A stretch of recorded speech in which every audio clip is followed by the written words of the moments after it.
Welcome to the Diversity Connector podcast, where we explore the rich tapestry of human experiences.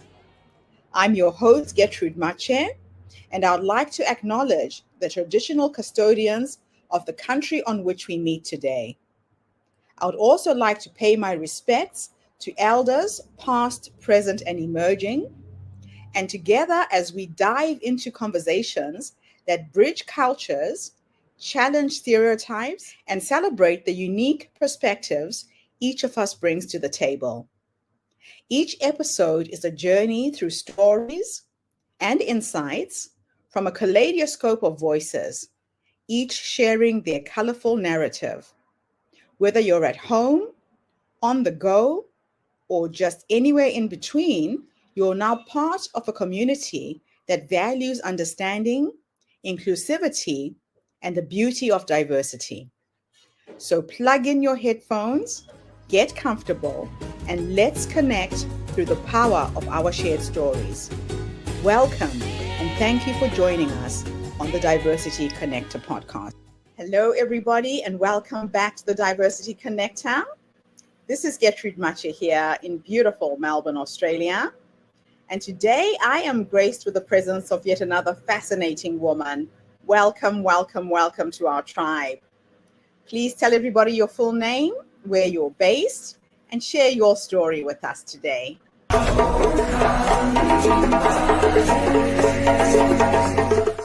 Hi, my name is Dr. Popi Sotiriadou, and I'm based on the Gold Coast in Queensland, Australia.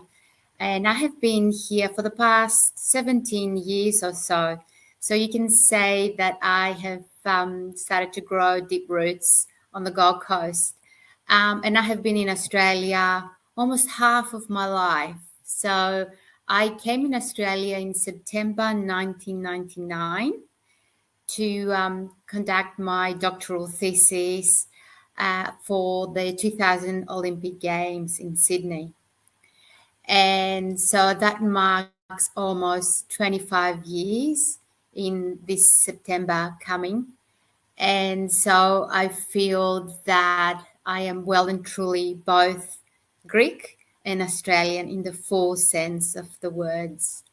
And this is because I was born and raised in Greece, in a very small town along the northeast coast of Greece called Alexandroupolis.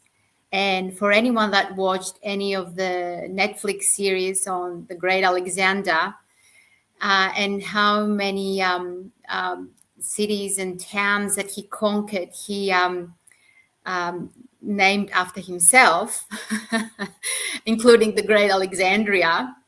My hometown is actually named after the Great Alexander. So it's called Alexander Polis, and Polis stands for city or town in Greek. So it's a very small town, and I grew up there in a very different environment and different culture that a lot of kids grow up these days. It was a very safe place, small place where everybody knew everybody, and that felt wonderful. It was a place where you could go on holiday for a whole week or a whole month and not even lock your car or your main door at your house.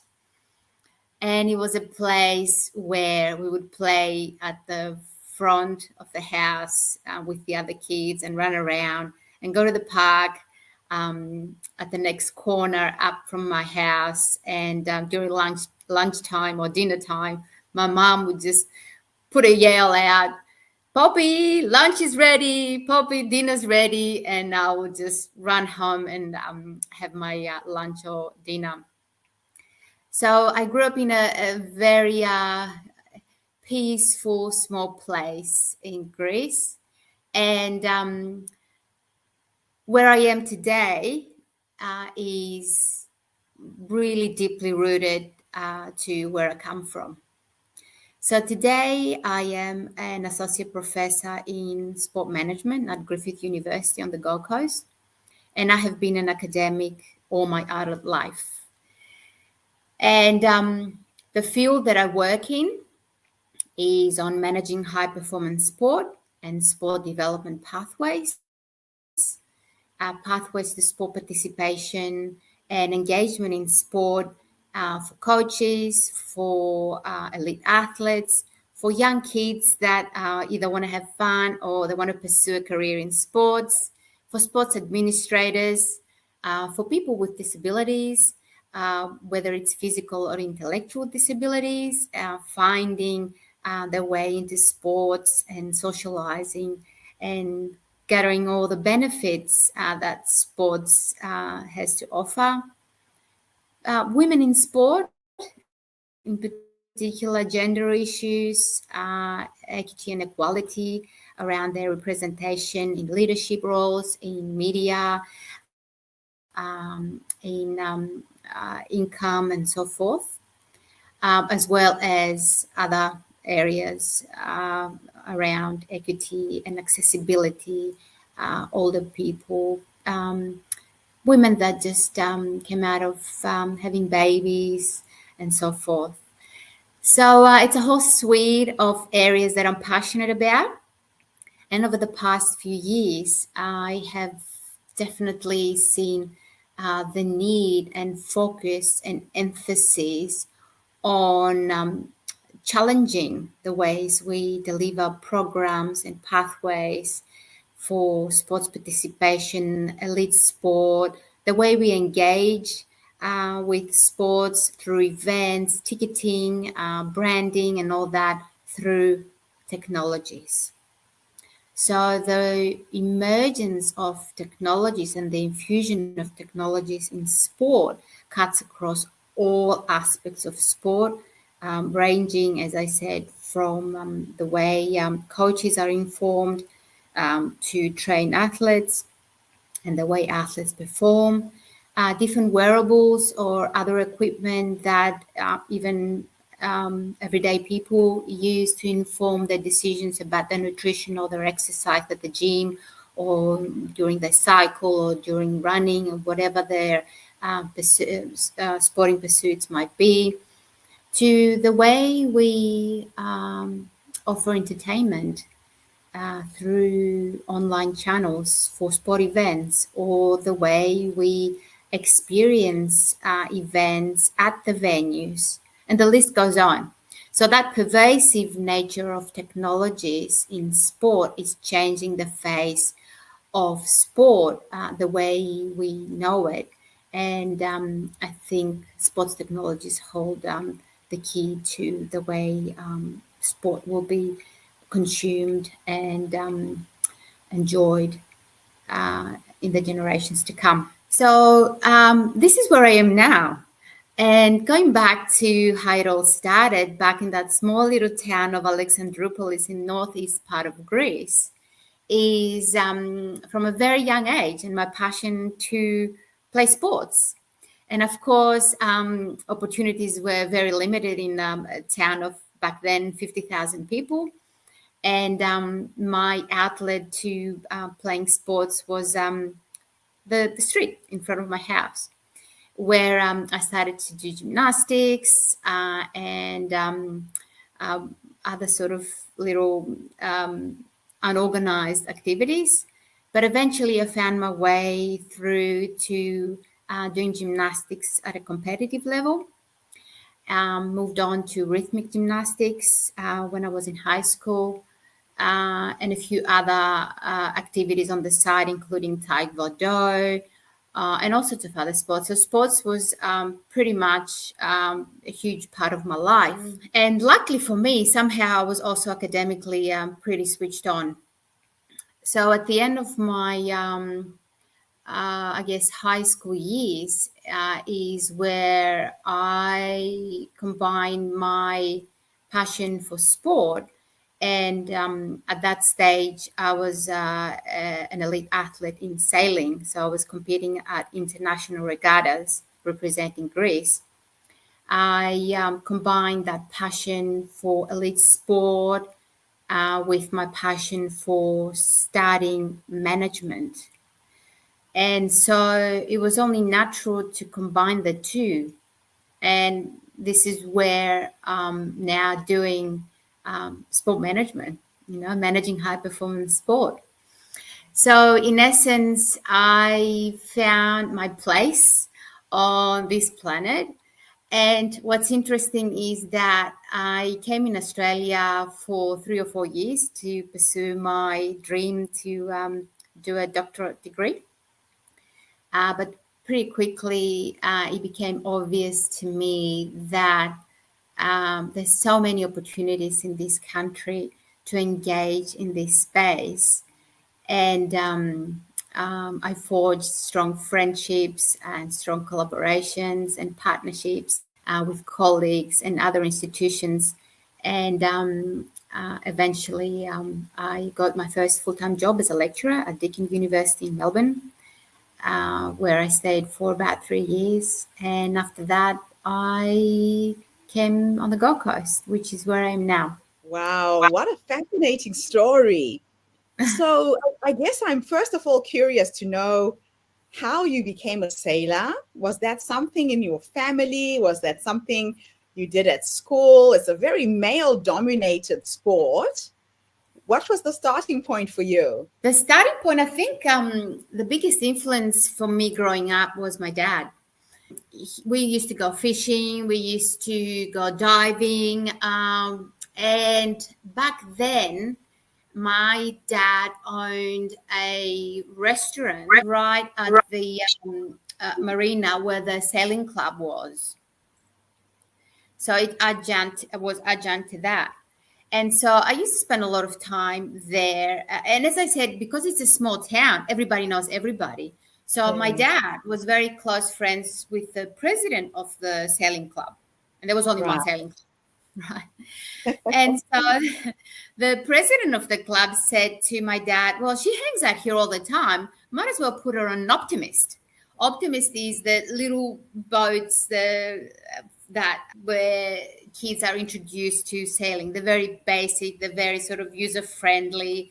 And this is how people learn how to sail, especially younger people, kids.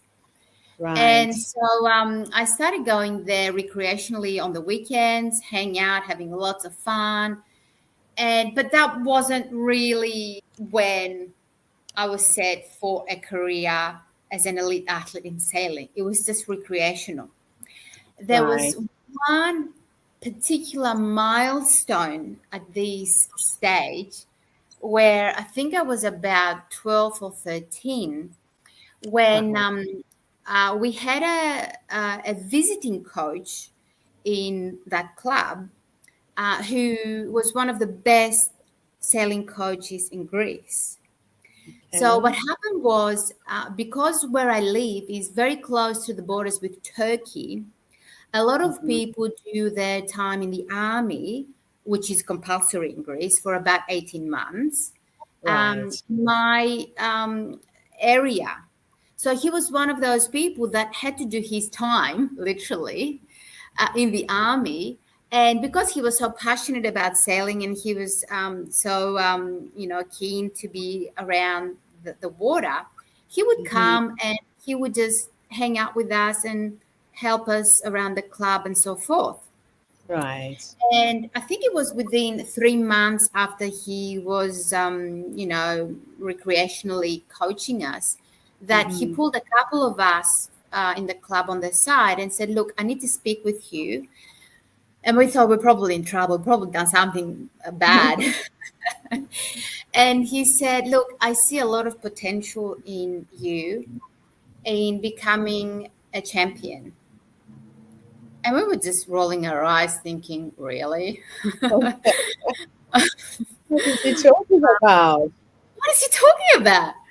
Anyway, he said, look, I am prepared to give you 100% of my time and passion and commitment to this, as long as you are prepared to give it 100 as well. And I remember him saying that you don't necessarily have to give me an answer now. I want you to go home, speak to your mom and dad, and when you're ready, come and tell me what you decided. To the day, I admire him and he was my inspiration. And I wouldn't be here if it wasn't for him. Isn't it interesting how in life you can meet one person who changes the trajectory of your life completely? That is just amazing. Absolutely. So, in your extensive research and experience, what have been the most significant barriers to achieving inclusivity in sports? And how can sport organizations effectively address these challenges? There's a lot of systemic problems in terms of barriers to sport and inclusivity in sport. And the term inclusivity is quite broad in the sense that it could be inclusive practices or programs or facilities or coaching in relation to women in sport, in relation to different cultural paradigms or issues around ability or disability. So inclusivity can be such a broad term. And I think regardless of whether we're speaking about cultural inclusivity, gender inclusivity, ability, and so forth, the biggest problems that I've encountered in my research are related to systemic issues. There's a lot of issues around offering programs or practices that are co-designed with people that experience those issues.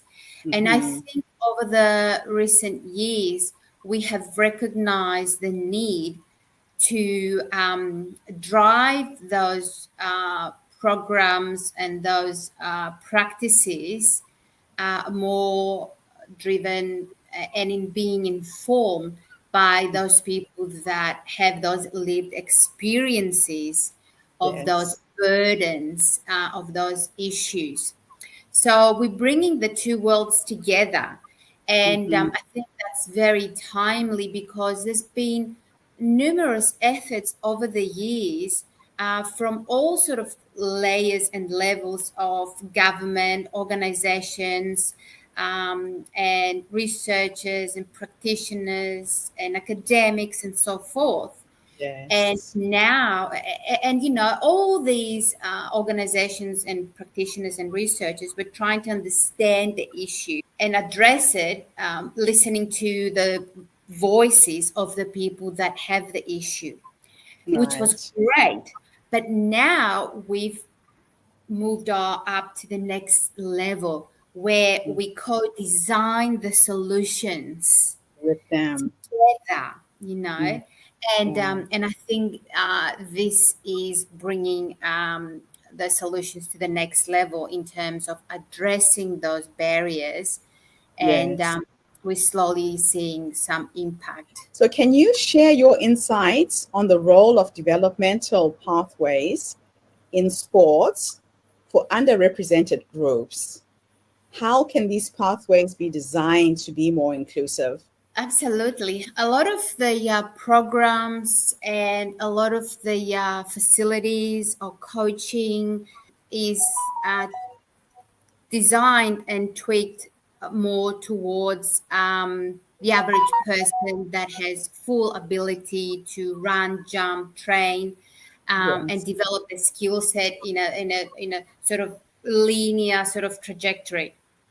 Right. And a lot of the times, over the evolution of sports systems and sports programs, we've seen how adjusting and modifying sports and sports venues and sports equipment for, Mm-hmm. let's say, younger populations made a difference in allowing them to play football, to play basketball, to run Mm-hmm. and jump, and so forth. They have smaller legs, they have smaller arms, they have less capacity to run up and down distances. So those efforts on modified sports like Auskick, for example, have Mm-hmm. had a huge positive impact on kids being able to take up exercise and play sport. Now, Yes. similarly, it took us a while, but similarly, we started to realize that we need to be adjusting and transforming the way we offer and deliver sport to different underrepresented populations in society. And a very good example of this is a program that we're working on now in offering education for coaches that coach athletes that have physical or intellectual disabilities.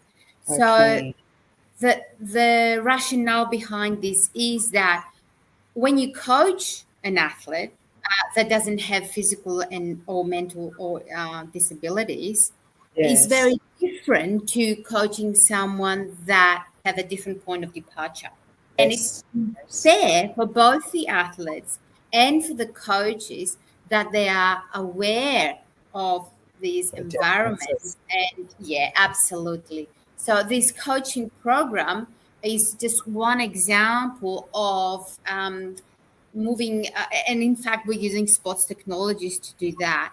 And it's just an example that shows how sports technologies and education, among other things, can bring that knowledge to the fore and make a difference on, in this particular example, educating coaches on how to address issues around disability and sports participation or excellence and success in sport. So from your perspective, what are the key factors in managing high-performance sports teams to ensure that they are inclusive and diverse, number one? And how do these factors contribute to the team's overall success? For high performance, or for teams to be more inclusive, I think there's been a lot of work done, and we see the importance of having equal representation in teams between genders and equal pay. So it's important that the awards or the prizes that women and men receive, let's say tennis tournaments or Olympic Games or other competitions and so forth, Tildas and soccer and so forth, they're all addressing those inequalities. And I think that's really important because it shows how, regardless of gender, we all equal in the rewards that we receive. We all, both male and female athletes, when they come first, second, third, deserve the same recognition. First is first, right? Whether you're a woman or a man, first is first, right? And so we've done a lot of progress in that respect, having equal representation, again, in the decision making, right? Yes. Because there's been a lot of problems around decision making driven by males, board of directors in international federations, and there's been a lot of efforts over the years, even from the International Olympic Committee, to address that inequality and inequity in representation on women's voices and leadership, because that has a lot of implications on how funding is channeled through to sports, how policy is designed and implemented, how the world of sport runs, and how the world perceives sport. So a lot of the times, elite sport and high-performance sport and successes in sport send really strong messages to communities, to children, to society. So if at that top level, we have a clear message that there's equity, there's representation in the decision-making, in the funding, in the promotion, in the media of sport, in the way sport is portrayed for both women, for people with disabilities, for people with different cultural backgrounds, different countries, different socioeconomic backgrounds and all that. Those messages, especially with the media coverage and social media today, which is a global village, really. Something happens now, everybody knows about it everywhere. So those messages, the more clear they are, and the more precise they are in showing how we are addressing these issues in an equitable way, the better the message and the better the impact on society and how we shift those social norms and address those misconceptions and inequalities. And vice versa, as the world and the norms are changing, and the world society perceives different issues, and the way society wants to see our future moving forward, that also has the power to shape sports, the way we play sports, the way we watch sports, the way we the rules in sports and so forth. So it's a very much pull-push relationship. It's sort of like a little marriage between the world of sports and society, because sport is such a huge social institution. And it's no secret that even if you don't play sport, you probably watch sport. Even if you don't watch sport, you probably read something in the news about sport. It's very pervasive in every aspect of our lives. So what advice would you give to organizations looking to secure funding for inclusive sports programs? Are there any key strategies for successful grant writing in this area? Absolutely. For successful grant writing, come to me. I'm joking. Okay, Don't put this in the video. No, I've actually had a lot of experience with grant writing and a lot of successes with collaborating with different sports organizations and at different levels, be it local clubs through to the International Olympic Committee. I've had collaborations with the IOC, with international federations. I'm working with the Titans on the Leagueability Project, which is a program for inclusive practices for people wanting to play rugby that have disabilities.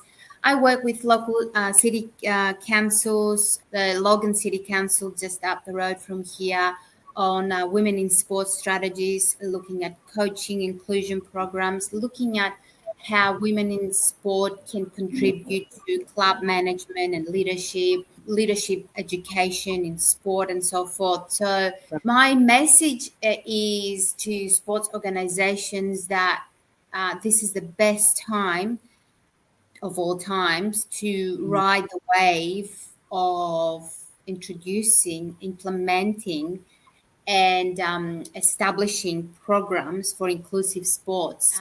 There's never been a better time to do this. And so is the funding available to address those issues, which shows how important it is. So there's a lot of funding, there's a lot of push, there's a lot of interest in this space. And in terms of grant writing, it's like a recipe for baking a cake. Yes. So you have to have that much sugar, that much salt, that much butter, so many eggs. And if you don't put enough baking powder, the cake is not going to work. And if you don't put enough sugar, the cake is not going to be yummy. So it's all about sticking to the recipe. And I've got a great recipe. That's fantastic. So throughout your career, this is my last question for you. Throughout your career, what has motivated you to focus on inclusivity and diversity in sports? And how have you seen the impact of your work on the sporting community? This is exactly what motivates me to continue working in this space, the impact that I see. Okay. I see the work that I do, how it influences practices in sport. It influences people's behavior, people's confidence, people's health.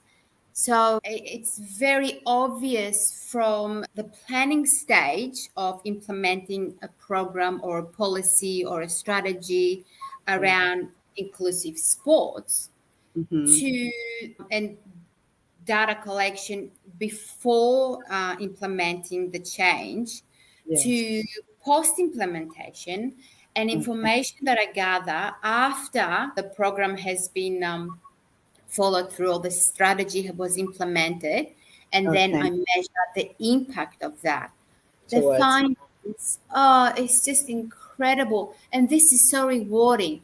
It's so rewarding to hear mums to say, I am so glad that I took part in this program, and I'm so empowered to disseminate that knowledge and that empowerment and that success and that those benefits I received from that program to my children, especially my daughters, if it's a gender issue. Another example is on the work that I'm doing with a legibility project for the Titans. It's incredible to see some information coming through from the people that are part of the legibility to show how empowered they feel through their interaction with other players, how happy they are, and how that happiness translates into their empowerment to explore more about life outside sport, start working, whereas before they didn't have the motivation or the will or the confidence to go to a workplace. All of a sudden you see people with disabilities through sport feeling so good and so amazing and so empowered that they want to do other things. They want to get a job. They want to get a boyfriend. They want to get a girlfriend, They want to live life. And to me, this is the most incredible feedback that I can get from the work that I do, which motivates me to continue pushing through those boundaries and keep seeing those results. And I think the passion that I have for this work is noticed by other people who are also passionate. And this is where we create synergies, and there's fireworks. We just make magic happen. I love it. Popi, I can see that you are in your element with the work that you're doing. This is not just work, but a passion project for you. And your energy comes through very, very clearly that this is what you were born to be doing. So thank you so much for coming and sharing your story with us today. Thank you. And thank you to everybody who's tuned in today.